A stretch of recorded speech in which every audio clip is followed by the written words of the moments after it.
గురుగారు, కుంభరాశి వారికి ఈ విశ్వావసనామ సంవత్సరం ఎలా ఉండబోతోంది?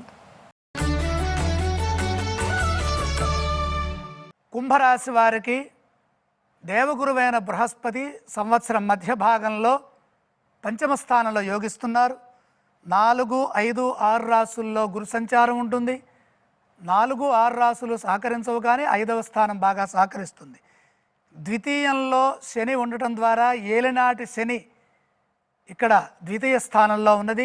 దీన్ని చివరి భాగం అంటాం. ద్వాదశము జన్మ ద్వితీయ, జన్మం పూర్తయి ద్వితీయంలోకి వచ్చాడు ఆయన.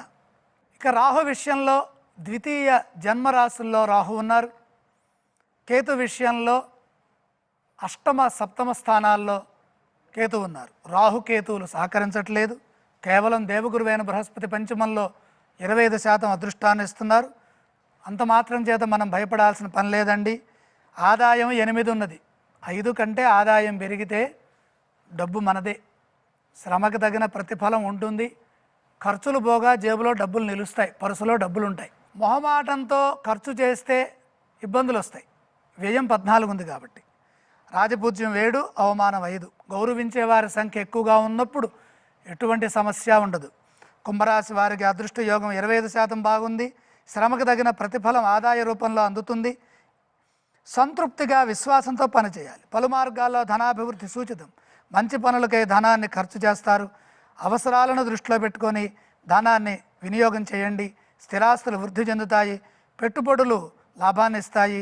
అవమానం కంటే రాజపూజ్యం బాగుంది. సమాజంలో కీర్తి ప్రతిష్టలు పెరుగుతాయి. కృషికి తగిన ప్రతిఫలం వెంటనే లభిస్తుంది.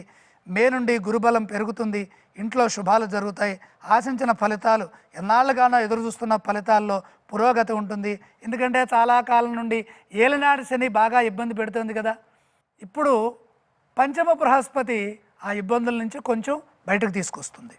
చేస్తున్న పనుల్లో పురోగతి ఉంటుంది. లక్ష్యాలను త్వరగా పూర్తి చేసుకుంటారు. వృత్తి ఉద్యోగ వ్యాపారాల్లో కలిసి వస్తుంది. కుంభరాశి వారికి ఏలినాటి శని ధనస్థానంలో కొనసాగుతోంది. శని ద్వితీయంలో ఉన్నప్పుడు కుటుంబ పరంగా, ఆర్థిక పరంగా తప్పులు పొరపాట్లు జరగకుండా జాగ్రత్త వహిస్తే సరిపోతుంది. వృత్తి ఉద్యోగ వ్యాపారాల్లో ఎదురయ్యే ఆటంకాలను బుద్ధి బలంతో, సమిష్టి కృషితో అధిగమించాలి. రాహుకేతువులు వ్యతిరేక స్థానాల్లో ఉన్నారు కాబట్టి, ఆ రాహుకేతువులు సహకరించలేదు కాబట్టి అసంతృప్తితో ఉండకుండా రాహుకేతువుల్ని స్మరించండి.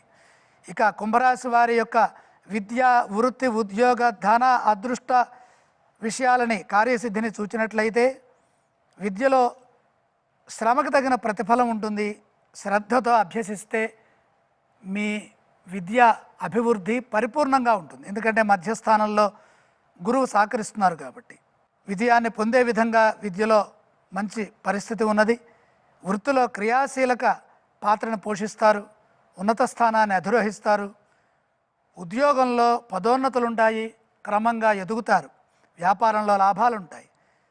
ఖర్చులు అధికమైనప్పటికీ కూడా బృహస్పతి అనుగ్రహం వల్ల ఆదాయం స్థిరంగా ఉంటుంది. అంటే ధనం బాగుంటుంది. శుభకార్య నిర్వహణ ద్వారా అదృష్టవంతులవుతారు. ఆర్థిక వ్యయాలు విజయవంతమవుతాయి. కార్యసిద్ధి త్వరగా లభిస్తుంది. గురువు తప్ప ఇతర గ్రహాలు సహకరించట్లేదు కాబట్టి శని ధ్యానం చేయడం, శ్రీ వెంకటేశ్వర స్వామి వారిని స్మరించడం ద్వారా మేలు జరుగుతుంది. రాహుకేతు ప్రార్థన చేస్తే కలిసి వస్తుంది.